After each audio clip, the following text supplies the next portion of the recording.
Good morning बच्चों। आइए electrochemistry में थोड़ा सा आगे बढ़ते हैं बेटा। मैंने आपको इलेक्ट्रोड पोटेंशियल, उसके एप्लीकेशन, इलेक्ट्रोकेमिकल सीरीज, इन सब के बारे में बताया था। आइए थोड़ा सा डिस्कशन करते हैं इसके बारे में जिसे हम कहते हैं हाफ सेल। फिर हम लोग अपने गैल्वेनिक सेल और इलेक्ट्रोलिटिक सेल की बात करेंगे। What is half cell?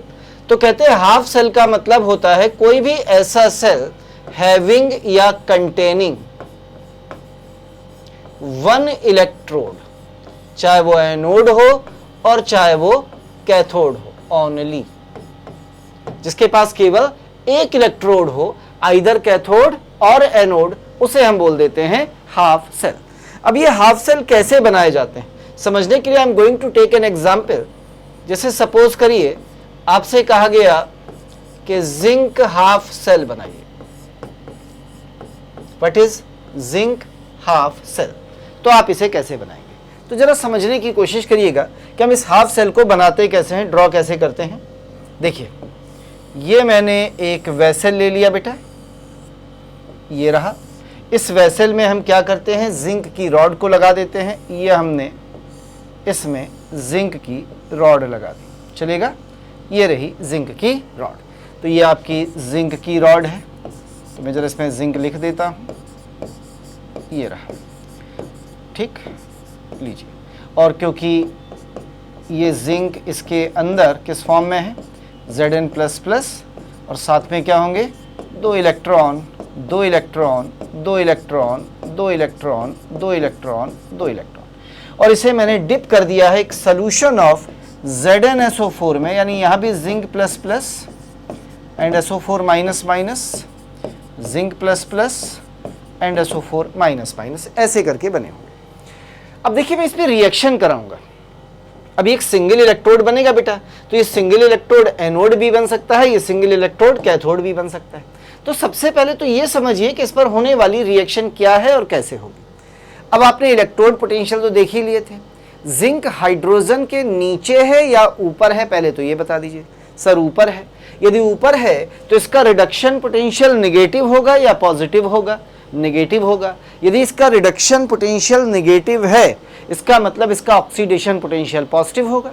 तो इस पे ऑक्सीडेशन होने की संभावना ज़्यादा है कि रिडक्शन होने की, ऑक्सीडेशन होने की। तो जब जिंक पर ऑक्सीडेशन होगा तो मैंने आपको एक चीज़ पढ़ाई थी बेटा कि रिडक्शन होता है मेटल कैटायन का और ऑक्सीडेशन होता है मेटल का। तो ये आपकी जिंक सॉलिड की रॉड है। ये क्या करेगी बेटा, ये दो इलेक्ट्रॉन लूज करेगी और किस में कन्वर्ट हो जाएगी, ये कन्वर्ट हो जाएगी Zn+2 एक्वस में। और ये जो एक्वस है ये किस में चला जाएगा, इसमें। यानी यहाँ पे होगा क्या, जरा ध्यान दीजिएगा बेटा, यहाँ पे एक छोटा सा काम बस इतना सा होगा कि ये वाला एक जिंक ये निकल के चला गया। ध्यान से देखिएगा, पूरा नहीं गया, केवल एक जिंक यहाँ से निकल के चला गया। अब आपका जिंक थोड़ा सा ऐसा हो गया, पक्का। इलेक्ट्रॉन इसी पर रह गए। यदि इलेक्ट्रॉन इस पर रह गए तो चार्ज कैसा आ गया, निगेटिव। और वो जो जिंक इससे निकला है वो कहाँ चला गया है, सॉल्यूशन में, ये रहा। क्या इतनी बात समझ में आई है बेटा? तो आपकी ये रिएक्शन हुई होगी जो बोर्ड पर लिखी हुई है। और इस पर चार्ज कैसा आ गया होगा, नेगेटिव, क्योंकि इलेक्ट्रॉन इसी पर रह गए। कौन सी रिएक्शन है बेटा, ऑक्सीडेशन की रिएक्शन। यदि ऑक्सीडेशन होगा तो इलेक्ट्रोड किसका काम करेगा, एनोड का काम करेगा। और इस एनोड पर चार्ज कैसा आएगा, नेगेटिव चार्ज आएगा। अब मैं चाहता हूं ये जो हाफ सेल रिएक्शन लिखी, क्या बोलते हैं इसे बेटा, हाफ सेल रिएक्शन। ये जो हाफ सेल रिएक्शन लिखी है इसका नोटेशन लिखना चाहता हूं हाफ सेल का, तो हम लिखते हैं हाफ सेल नोटेशन। इस हाफ सेल को कैसे आप रिप्रेजेंट करेंगे? तो देखिए बेटा आप कैसे रिप्रेजेंट करते हैं इस हाफ सेल को। ये आपके पास सबसे पहले इलेक्ट्रोड है, सरफेस, जो किसका काम कर रहा है, ए फॉर एनोड का, ए फॉर एनोड का। अब इस पर हो क्या रहा है बेटा, जरा ये बता दीजिए, चार्ज और रिएक्शन। बताइए, ऑक्सीडेशन हो रहा है, यानी यहाँ जिंक सॉलिड ले रहे हैं और ये किस में कन्वर्ट हो रहा है, Zn+2। जो चीज यहाँ से निकल रही है वो है इलेक्ट्रॉन, जो यहाँ से निकलता है वही यहाँ पे चढ़ जाता है आके। तो ये आपका रिप्रेजेंटेशन हो गया है किसका, सेल का। ऊपर जो लिखी है ये क्या कहलाएगी बेटा, हाफ सेल रिएक्शन। तो ये कहलाएगा जिंक हाफ सेल। जैसे मैंने जिंक हाफ सेल आपको बना के दिखाया, बिल्कुल ऐसे ही बेटा एक और हाफ सेल हम बना के देखना चाहते हैं, and that half cell is called copper half cell. आइए इसी के आसपास कहीं बना के दिखा देता हूं। कौन सा सेल? Copper half cell. फिर मैं दोनों को एक साथ आपके सामने रख दूंगा। तो चलिए अब मैं बात करने जा रहा हूं दूसरे हाफ सेल की, जिसका नाम है बच्चे कॉपर हाफ सेल। इसी के पास में कॉपर हाफ सेल। अब कॉपर हाफ सेल कैसे बनाएंगे? Same procedure. देखिए फिर से, ये हमने एक सॉल्यूशन लिया है कॉपर सल्फेट का, जिसमें क्या है बेटा? Cu++ है, सल्फेट है, कॉपर सल्फेट है। ये मैंने एक रॉड डाल दी है इसमें। देखिए ये रॉड किसकी डाली बेटा? कॉपर की। तो यहाँ कॉपर है, कॉपर है, कॉपर है, कॉपर है, कॉपर है। यहाँ भी कॉपर पे +2 है, +2 है, +2 है, +2 है, +2 है। ये 2 इलेक्ट्रॉन्स हैं कॉपर के, ये रहे। लीजिए बताइए, कॉपर का SRP कम है या ज़्यादा है? कॉपर का रिडक्शन पोटेंशियल पॉजिटिव है बेटा, हाइड्रोजन के नीचे है। यदि पॉजिटिव है तो यहाँ पर होने वाली जो सेल रिएक्शन होगी, जिसे हम बोलेंगे हाफ सेल रिएक्शन, वो रिडक्शन होनी चाहिए कि ऑक्सीडेशन? वो रिडक्शन होनी चाहिए। और मैंने अभी आपको बताया था बेटा कि रिडक्शन किसका होगा? कॉपर आयंस कहाँ पे हैं? सॉल्यूशन में। ये 2 इलेक्ट्रॉन लेंगे और रिड्यूस होके बना देंगे कॉपर सॉलिड। कौन सी रिएक्शन है? रिडक्शन की। कहाँ पर होता है? कैथोड। बोल भाई, क्या इतनी बात समझ में आई है? तो हुआ क्या है जरा समझना। ये जो कॉपर आयंस आपको नीचे नजर आ रहा है, कौन से? ये नीले वाले, ये कॉपर आयंस, ये सल्फेट आयंस। तो ये कॉपर आयन इस रॉड पे गए, इस रॉड ने अपने इलेक्ट्रॉन इस कॉपर को दे दिए, जिससे ये कॉपर यहाँ पे क्या होने लगा? डिपॉजिट होना शुरू हो गया। ऐसे डिपॉजिट हो गया बेटा यहाँ पे। तो Cu पॉजिटिव जब यहाँ पे चिपक गया तो रॉड पर कैसा चार्ज आ गया? Positive charge. लीजिए, ये आपकी रॉड कैसी बन गई? Positively charge. रिएक्शन कौन सी है? रिडक्शन। तो काम किसका करेगी? कैथोड का। अब यदि मैं कहूं कि मैं हाफ सेल नोटेशन लिखना चाहता हूं, हाफ सेल नोटेशन लिखना चाहता हूं, तो हाफ सेल नोटेशन बेटा आप कैसे लिखेंगे? ये रहा आपका इलेक्ट्रोड, कौन सा?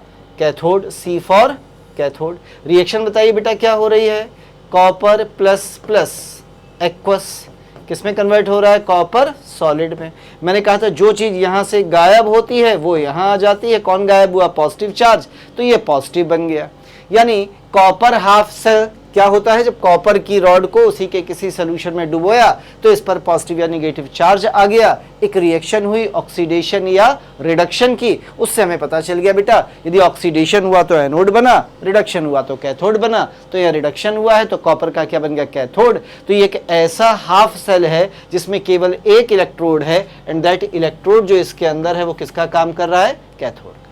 तो इसे कहते हैं बेटा कॉपर हाफ सेल। कोई खास ज़रूरत नहीं है हमें इन हाफ सेल की कि कोई बहुत ज़्यादा ज़रूरत है या हमें इन पे बहुत ज़्यादा फोकस करना था, बस हम केवल एक बार इनसे मिलना चाहते थे।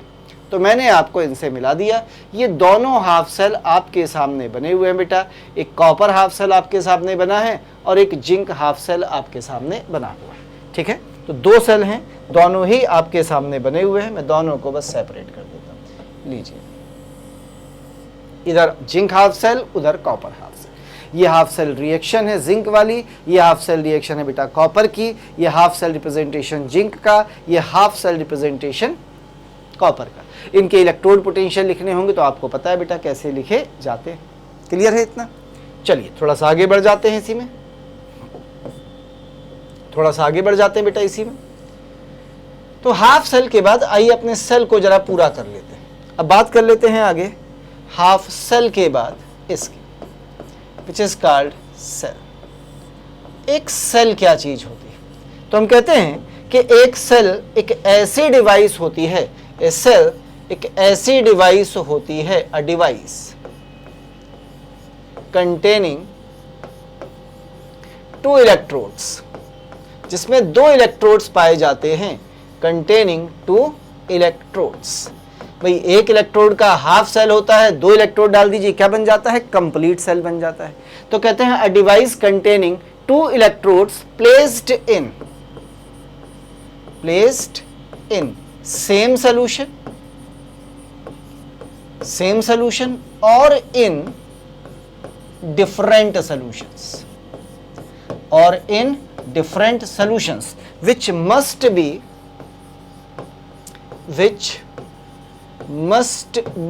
connected, जो आपस में कनेक्ट होने चाहिए, which must be connected by any conducting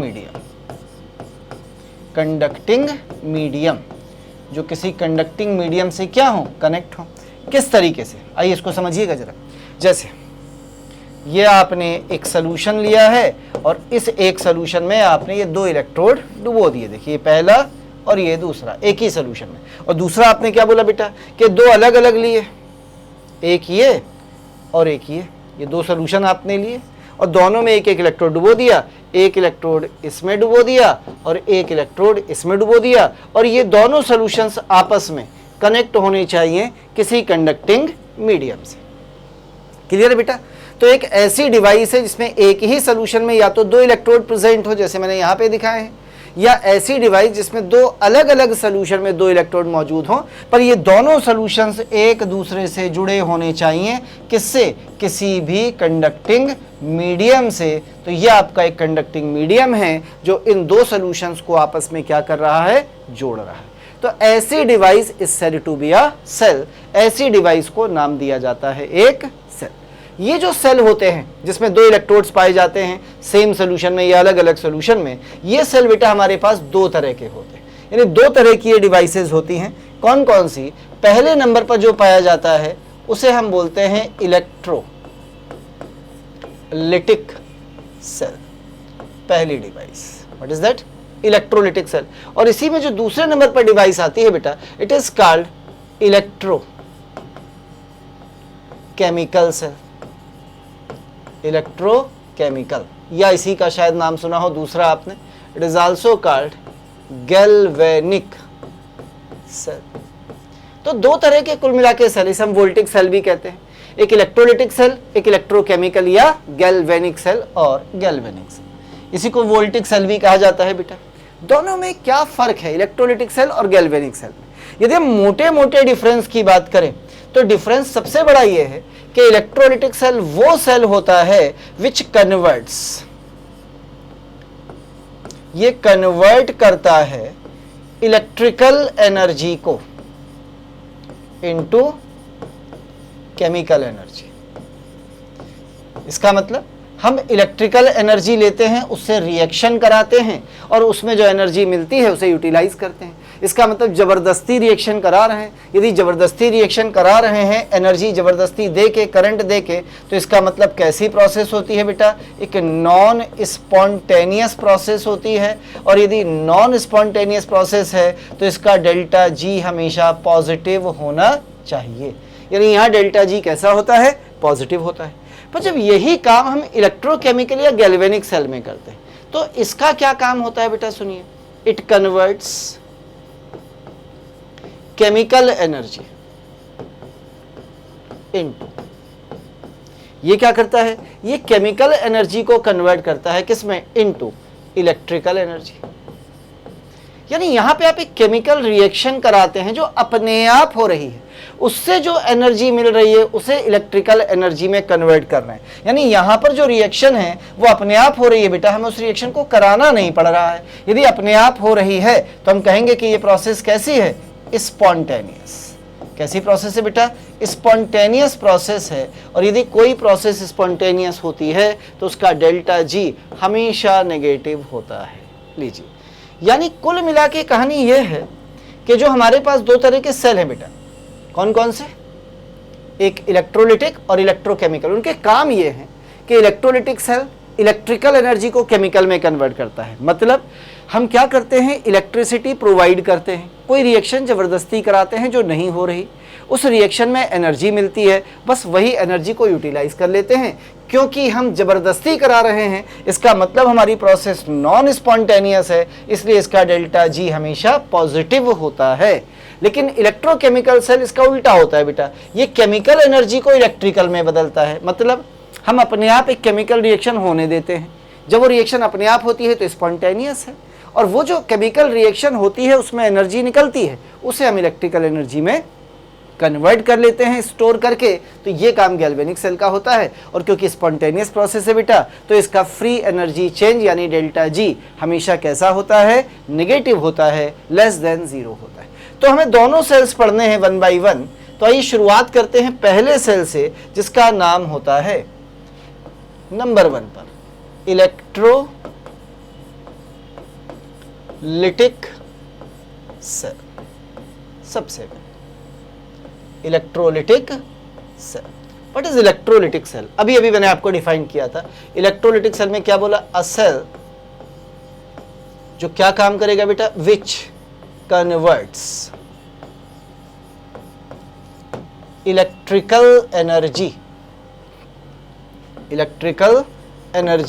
into chemical energy. इसका मतलब आपको इलेक्ट्रिकल एनर्जी की जरूरत है, जिसे आप केमिकल रिएक्शन कराएं। So an external source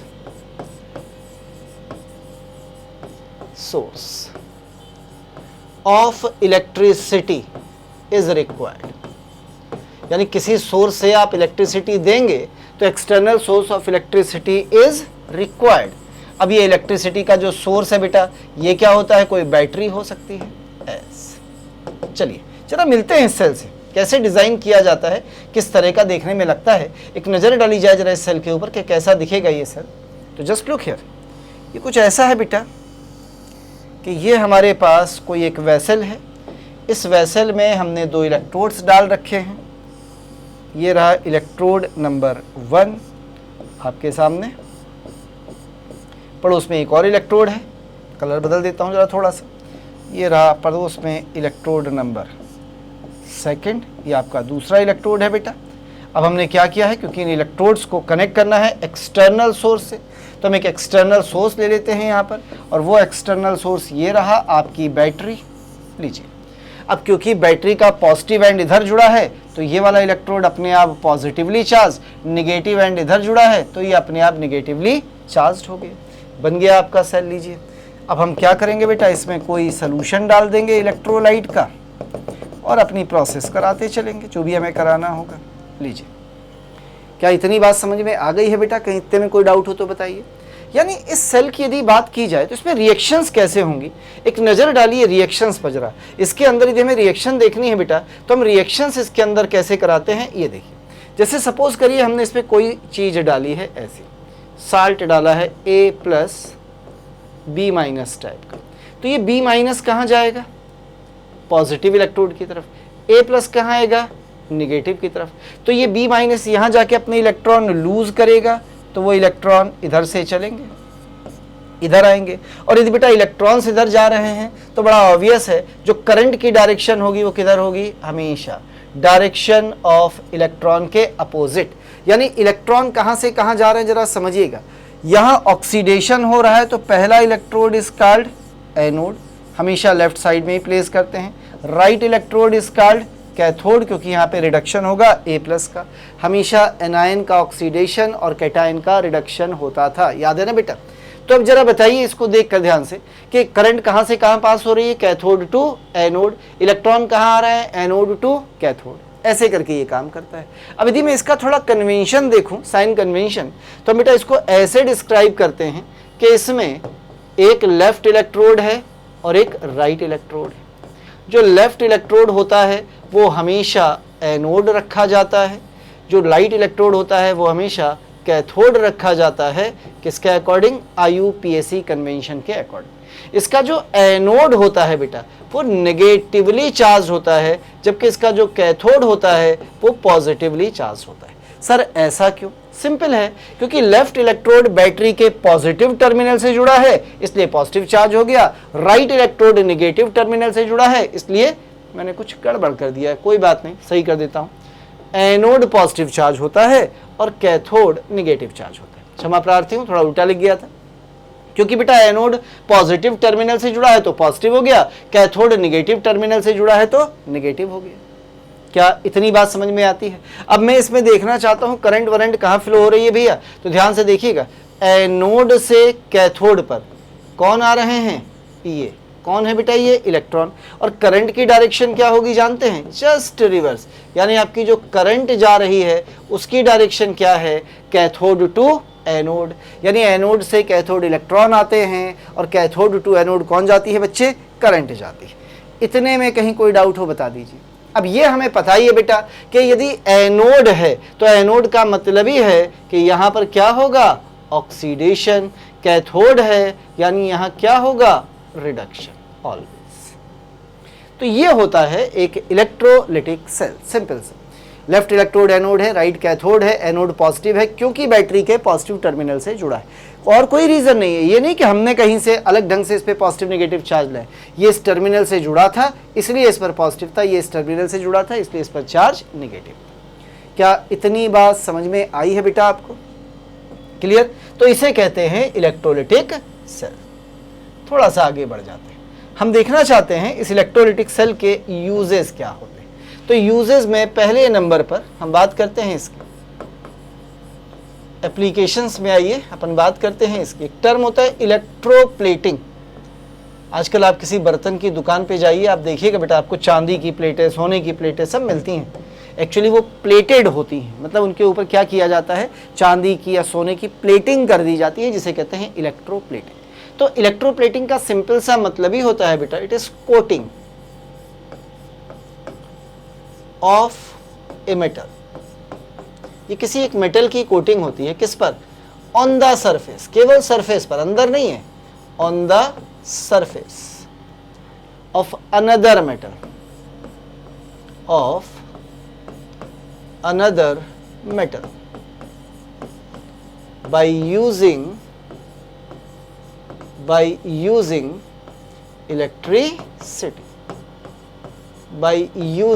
electricity, electricity की मदद से। कैसे होती है समझना। हम क्या करते हैं, जैसे सपोज करिए ये हमारे पास कोई एक आयरन की रॉड है और मैं चाहता था कि इस आयरन की रॉड पर यहाँ पे गोल्ड को चढ़ा दूं इसके ऊपर, तो मैं ऐसा लगेगा जैसे ये पूरी की पूरी रॉड किसकी बनी है? सोने की बनी है। पुराने ज़माने के लोग क्या करते थे भाई, गरीब होते थे, सोना होता नहीं था, तो चांदी की ज्वेलरी खरीद लेते थे, सस्ती मिलती थी, और उसके ऊपर सोने का पानी चढ़वा देते थे। तो पानी वानी चढ़ने का मतलब बस यही है कि इलेक्ट्रोप्लेटिंग हो गई। तो लोहे की थी और मैंने इसको सोने का बना दिया, तो देखने में ऐसी लग रही है जैसे सोने की बनी हुई हो, पर है एक्चुअली किसकी? लोहे की। अंदर क्या है? लोहा, ऊपर सोना सोना है। तो इसे कहते हैं इलेक्ट्रोप्लेटिंग। अब सवाल है सर ये की कैसे जाती है? समझना बड़ा आसान है बेटा। अब इलेक्ट्रोप्लेटिंग के लिए हमें क्या करना होता है? सबसे पहले जिस पर इलेक्ट्रोप्लेटिंग करनी है वो आर्टिकल ले लेते हैं। ये आर्टिकल हो गया। आर्टिकल कौन सा है? जिस पर इलेक्ट्रोप्लेटिंग करनी है, पहला काम। दूसरे नंबर पर आ जाइए बेटा। अब हम एक मेटल ले लेते हैं। कौन सी मेटल? जिसकी हमें इलेक्ट्रोप्लेटिंग करनी है, मेटल। इस मेटल की इस आर्टिकल पर क्या करनी है? इलेक्ट्रोप्लेटिंग करनी है। और इस काम को करने के लिए हमें जरूरत होती है एक इलेक्ट्रोलाइट की। इलेक्ट्रोलाइट। तो इलेक्ट्रोलाइट कौन सा लेते हैं? इसी मेटल का salt, solution of salt of metal. ये रहा। अब आपको करना क्या है ये समझ लीजिए जरा बेटा। जो आपके पास ये आर्टिकल है, इस आर्टिकल को कन्वर्ट कर देते हैं कैथोड में। सर कैसे? बड़ा आसान है। इसे बैटरी के नेगेटिव टर्मिनल से जोड़ दीजिए। जिस मेटल की इलेक्ट्रोप्लेटिंग करनी है उसका बना देते हैं एनोड, बना दीजिए। अब इलेक्ट्रोलाइट में यदि आपकी ये महंगी मेटल है तो आप एक कॉम्प्लेक्स इलेक्ट्रोलाइट ले लीजिए, और यदि ये सस्ती है तो कोई भी इलेक्ट्रोलाइट ले लीजिए, क्या फर्क पड़ता है? एक कॉम्प्लेक्स इलेक्ट्रोलाइट। अब देखिए कैसे। जैसे सपोज करिए हमारे पास ये आयरन का कोई मटेरियल है या सिल्वर का कोई मटेरियल है, और आयरन पर आप सिल्वर की कोटिंग करना चाहते हैं। आयरन पर आप कोटिंग करना चाहते हैं किसकी? सिल्वर की। या सिल्वर पर आप कोटिंग करना चाहते हैं किसकी? गोल्ड की। तो करना क्या? ध्यान से सुना। सिल्वर को आयरन के ऊपर कोट करना है, यानी ये आपका इसके ऊपर कोट होगा। इसी तरह से गोल्ड को सिल्वर के ऊपर कोट करना है, तो गोल्ड को सिल्वर के ऊपर करना है। ठीक सर, ऐसा क्यों करते हैं ये 2 मिनट में बताता हूं। अब साथ में क्या लेंगे, कोई इलेक्ट्रोलाइट लेंगे। अब ये महंगी मेटल्स है तो कोई कॉम्प्लेक्स ले लिया मैंने, जैसे NaAgCN का होल ट्वाइस, या यहां पे लेना था तो NaAuCN का होल 4, इसे ले, किसी को भी ले सकते हैं। Au+3 है, ये Ag+1। देख लीजिए कहीं कोई डाउट हो, इनके सोल्यूशन में ले लिया। अब होगा क्या जरा समझिएगा बेटा, ये एक एक्टिव इलेक्ट्रोड का केस हो गया, क्योंकि जो मेटल है और जो सोल्यूशन है वो सेम मटेरियल के हैं। देख लें, यदि एक्टिव इलेक्ट्रोड का केस हो गया तो ये जो आपका एनोड है ये डिफ्यूज होना, टूटना शुरू होगा और टूट के इस पे जाके चिपकता चला जाएगा। और जब इस पे जाके बेटा ये चिपकेगा तो इस आयरन के ऊपर कोटिंग होनी शुरू हो जाएगी, किसकी, सिल्वर की, और सिल्वर इसके ऊपर एक लेयर की फॉर्म में चढ़ जाएगा। ऐसे जब गोल्ड को डालेंगे बेटा यहाँ पर भी होगा। सवाल है सर आपने कॉम्प्लेक्स इलेक्ट्रोलाइट क्यों लिए हैं?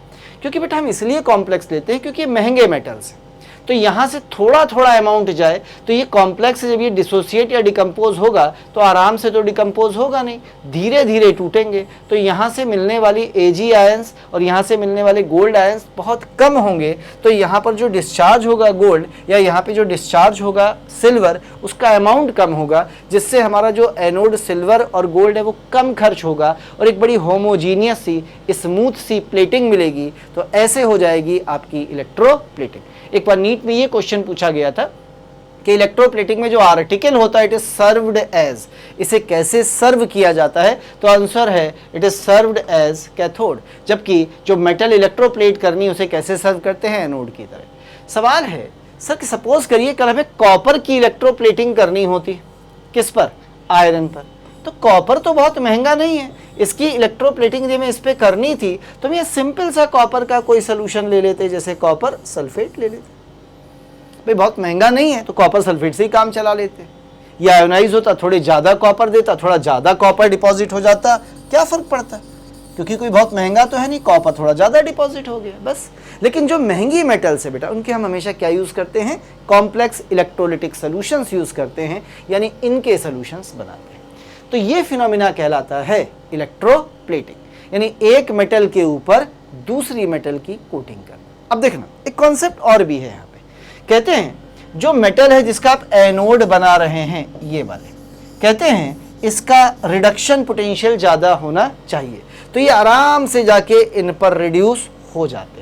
तो इनके जो रिडक्शन पोटेंशियल्स होने चाहिए एनोड मटेरियल्स के वो हायर होने चाहिए। यदि इनके इलेक्ट्रोड पोटेंशियल यानी एसईपी ज़्यादा होंगे, एसआरपी ज़्यादा होंगे, तो ये बड़े आराम से जाके इनके ऊपर रिड्यूस हो जाएंगे। और यदि इनके ऑक्सीडेशन पोटेंशियल इनसे कम हो गए तो ये रिड्यूस उतना आसानी से नहीं होंगे।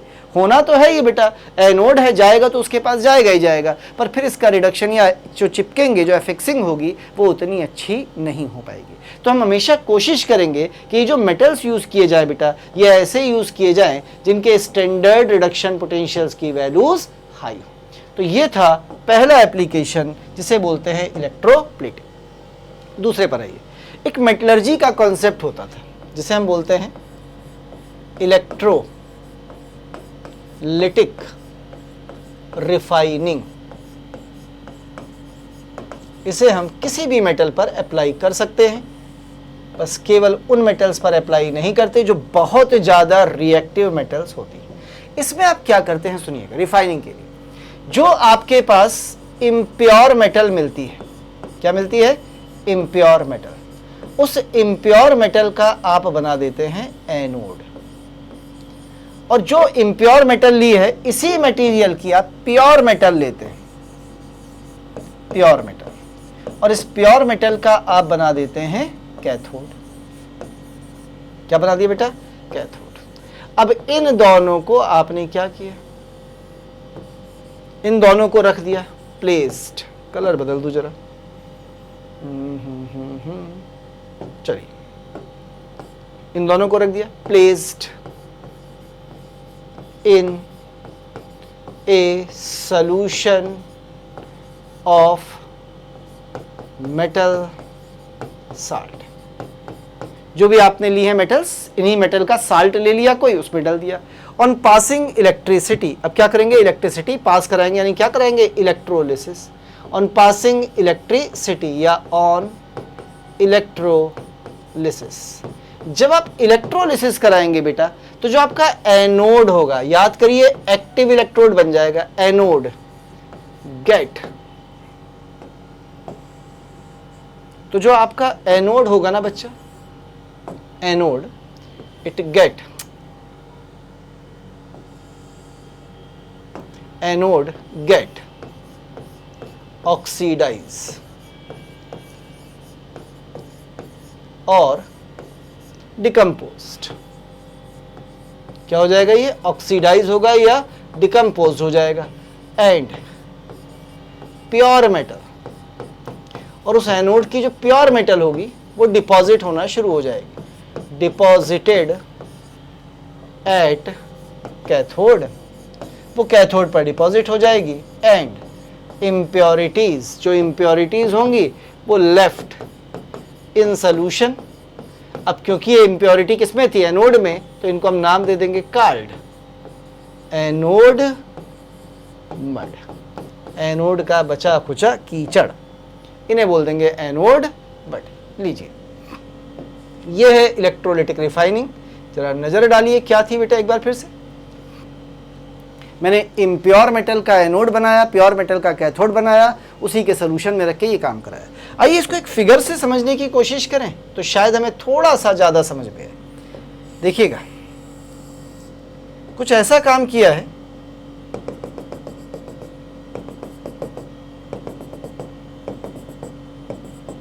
ये रहा, इसमें मैंने 2 इलेक्ट्रोड डाले, जरा कलर चूज कर लो, ये रहा एक और ये रहा दूसरा।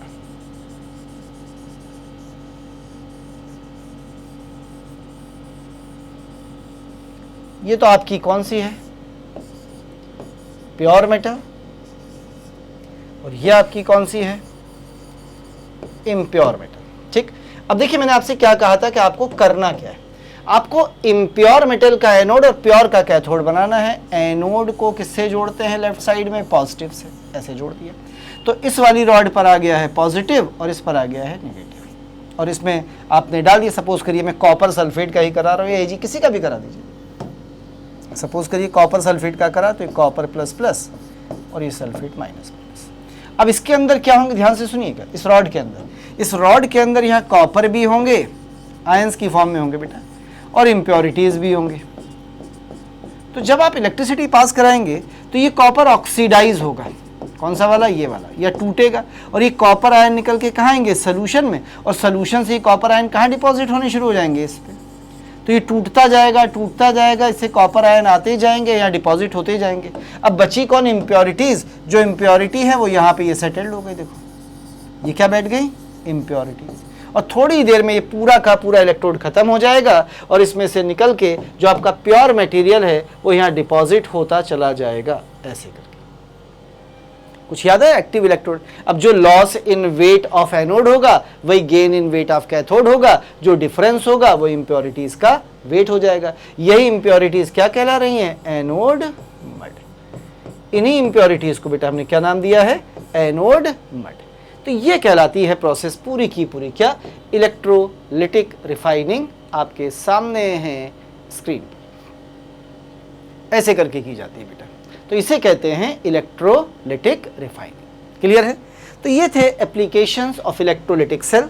और एक एप्लीकेशन है, आगे पढ़ेंगे लेड स्टोरेज बैटरी में, पर उससे पहले हमें सीखना पड़ेगा किसके बारे में बेटा? एक दूसरे सेल के बारे में जिसका नाम है galvanic cell. It is galvanic cell, या इसे कुछ लोग वोल्टिक सेल भी कहते हैं। Now, what is a galvanic cell? पहले डिफाइन किया जाए। गैल्वेनिक सेल क्या है?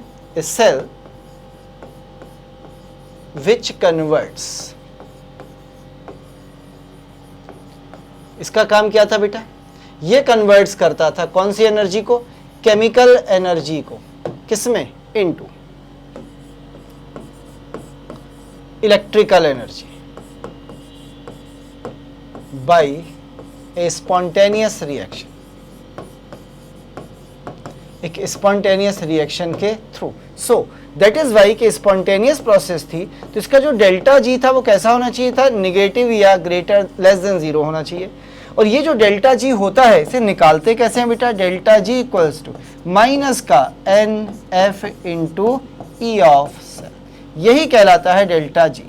अब ये जो एनर्जी है इसे हम यूजफुल वर्क लेते हैं तो यही बराबर हो जाती है माइनस वर्क डन के। यानी यदि मुझसे पूछा जाए what is your work done, तो it is N into F into E of cell, यही आपका बेटा वर्क डन कहलाता है। तो यदि हमें ई ऑफ सेल पता हो तो आप वर्क डन निकाल सकते हैं, और डेल्टा जी बराबर माइनस एन एफ ई या माइनस वर्क डन, कुछ भी आप लिख सकते हैं जो आपको पसंद। तो ये आपका गैल्वेनिक सेल का सिस्टम है। अब ये क्या है गैल्वेनिक सेल, कैसे बनाया जाता है, क्या क्या चीज़ें इसमें होती हैं, हमें इसके बारे में सीखना है। क्लियर? जल्दी से इसे बनाइए, मुझे बस 2 सेकंड दीजिए।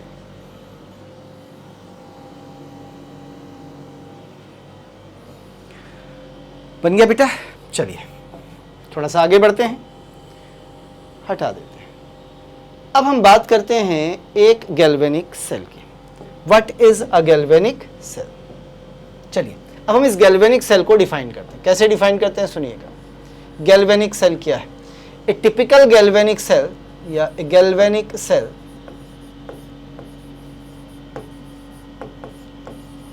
is made up of 2 half cells, which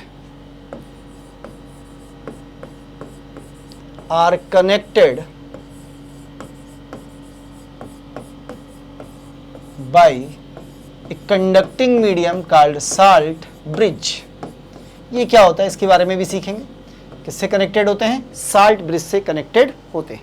कहते हैं व्हेन these 2 half cells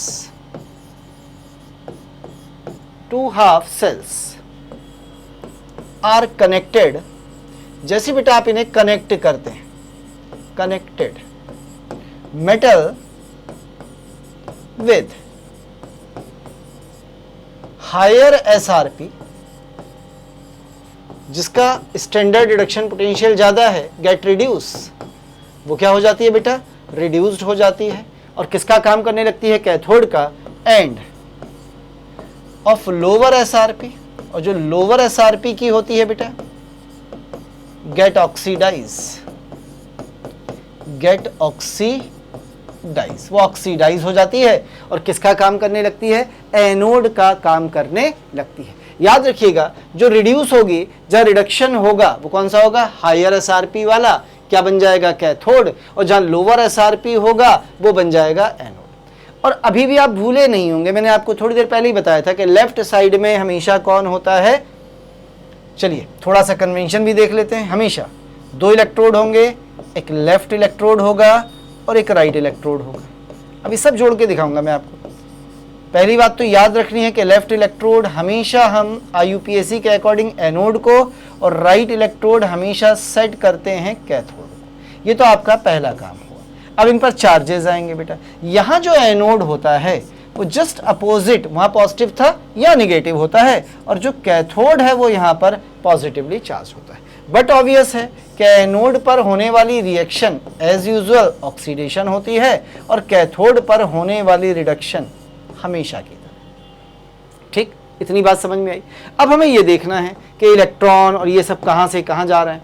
तो देखिएगा ध्यान से, जहाँ ऑक्सीडेशन है वहाँ लॉस ऑफ इलेक्ट्रॉन्स है, तो इलेक्ट्रॉन्स हमेशा मूव करेंगे, बताइए कहाँ से कहाँ? एनोड से कैथोड की तरफ। तो करंट की डायरेक्शन क्या हो जाएगी बेटा? करंट की डायरेक्शन हो जाएगी कैथोड टू एनोड। लीजिए ये करंट की डायरेक्शन होगी।